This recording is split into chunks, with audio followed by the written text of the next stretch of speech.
Hi, my name is Emily Hinks, and this is the week 5 assignment. So this week we have been implementing web services into the app that we've been working on, and everything still works as intended. When we click on this, it shows up on our detail component over here. I have chosen to have it so that when you load up the page that this comes up empty, but instead of just, having a blank slot here, we actually have the outline of, all this stuff here. Just so that indicates that there's something that can be done. Here's our messages. We are pulling in our our messages here from our mock messages.ts file. And you can still add messages here. And if we go back and forth between pages, our messages will still be saved.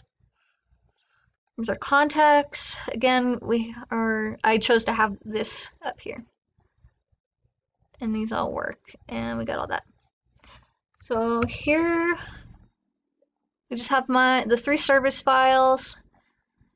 Here's a case where we're subscribing to the contact service event, and here we're emitting to it. But basically, I think that just about covers this week's assignment.